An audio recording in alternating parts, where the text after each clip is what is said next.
welcome back to She's At It Again. My name's Tanya. If you are a fan of salt and vinegar potato chips, I think you're going to want to pay close attention to this.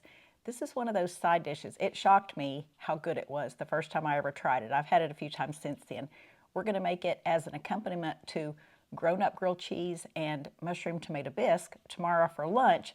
I thought that would kind of be a fun side dish. Normally just the sandwiches and the soup are fine by themselves, but we'll give it a little spin for tomorrow. So go with me as we make salt and vinegar roasted potatoes. No frying required in this. This is so good. Okay, we're going to start out with 2 cups of vinegar. And when I say vinegar, I just mean the cheap white distilled vinegar.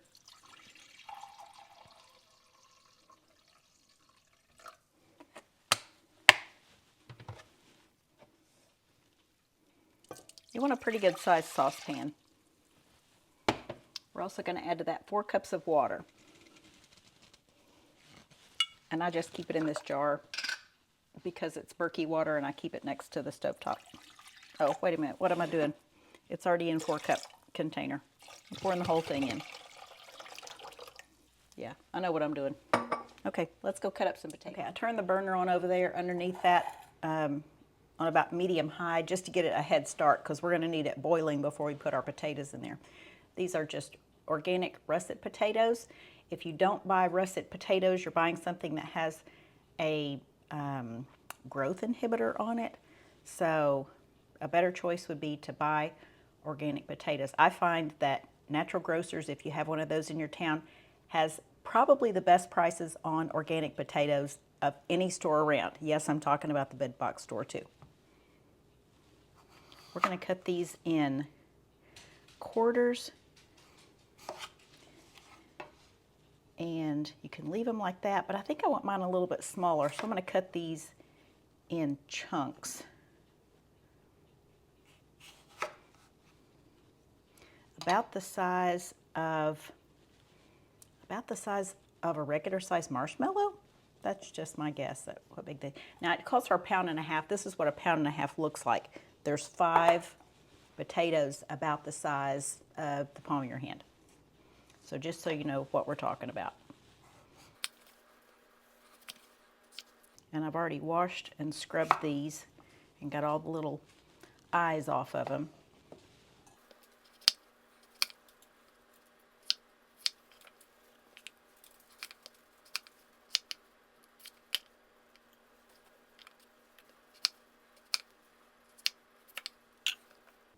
All right, we'll take these over there and get our water up to boiling and put these in the pan.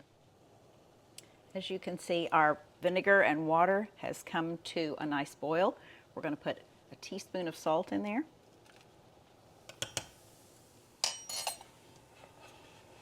And we're going to add our potatoes. Ooh, that's hot.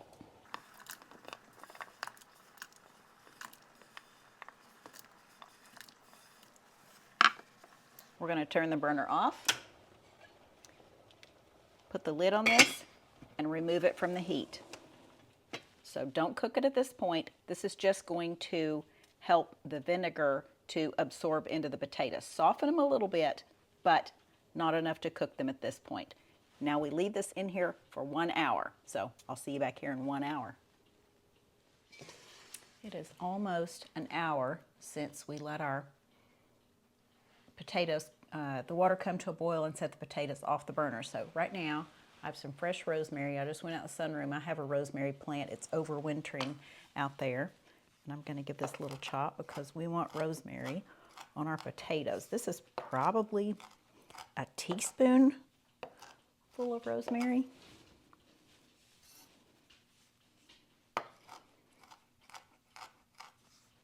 Just rough chopping it. If you have dry rosemary and that's all you have, then that's completely fine. Just rosemary has the oils still in it, and it just has such a strong flavor. And I love the flavor of it anyway, so I'm glad I have fresh.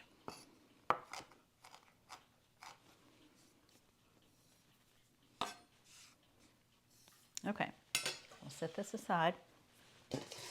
In this bowl right here, I'm going to pour about a tablespoon of olive oil. This is my olive oil from Greece. about a tablespoon. We're going to use about a tablespoon of cornstarch. Non-GMO. Yeah, make sure you get non-GMO. If it doesn't say non-GMO, it probably is GMO. A lot of commercial corn is genetically modified, so I just try to be careful about that. Tablespoon of cornstarch, add to your oil. Whoopsie. It always helps if you keep it in the bowl.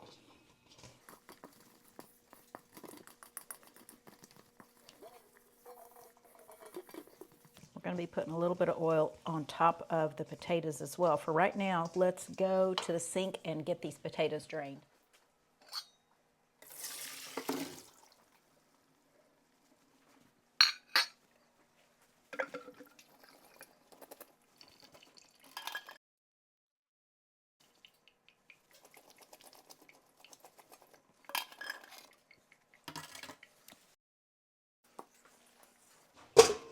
Set that down like that.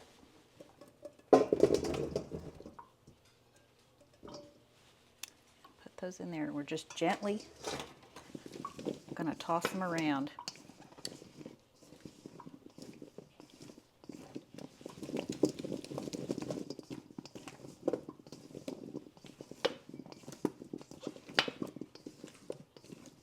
Okay, now we're going to put them on our baking sheet. Our oven is just about preheated, so we're going to go ahead and put our potatoes on our baking sheet. A shiny baking sheet does really, really well. If you have an enamel dark baking sheet, and I'm talking about like the bottom part of a broiler pan, top of it removed, but the bottom part is dark enamelware, it probably works great on that too, but just something that will reflect a lot of heat, or, you know, because it's going to be 450 degrees.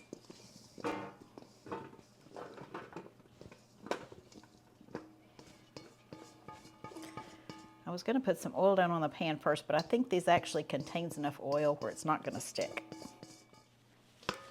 All right, I know it sounds real picky, but the ideal part of the potato to touch the pan is this rounded side right here. That way it doesn't have a chance to stick. So if you want to go around and just make sure the rounded side is touching the pan. Oh, there's our oven preheated. Then that would be great. And it's not hard to do, it's real obvious, because if you see the peel, it's not on the bottom. Get them all spread out enough so nothing's covered up and everything gets enough heat on it. We're going to put these in a 450 degree, obviously preheated oven, and cook them for about 35 to 40 minutes. And I want to put this rosemary on them, just a tiny bit of rosemary.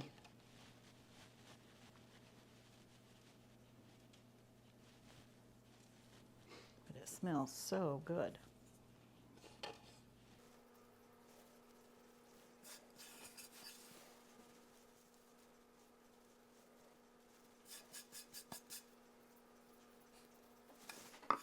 Okay, in the oven they're going to go for about 35 to 40 minutes. We'll be back and show you what they look like when they come out. Okay, our timer just went off. I'm going to get these out and show you what they look like.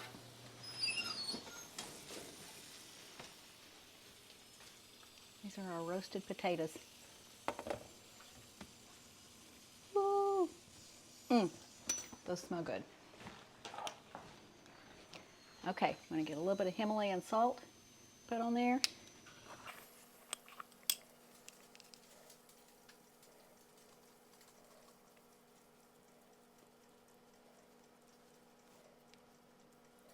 And I have to keep my hands off of them for now. These are to be served with lunch tomorrow. I give this pan a shake. You can see that most of them are moving around. There's one or two that are being stubborn, but they're not stuck to the pan. So, yay. Yum. These are going to be so good.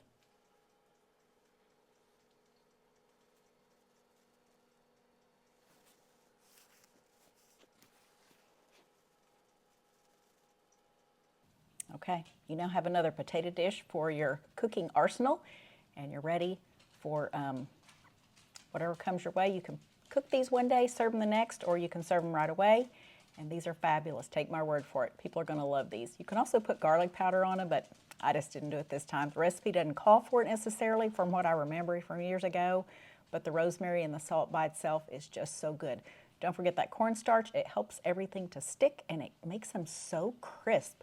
They are just absolutely delightful. Pillowy, soft on the inside, and crispy on the outside. So good. I can't wait to eat them. Okay, thanks for joining us. Recipe will be in the description as always. We look forward to sharing something again with you real soon. Bye, guys.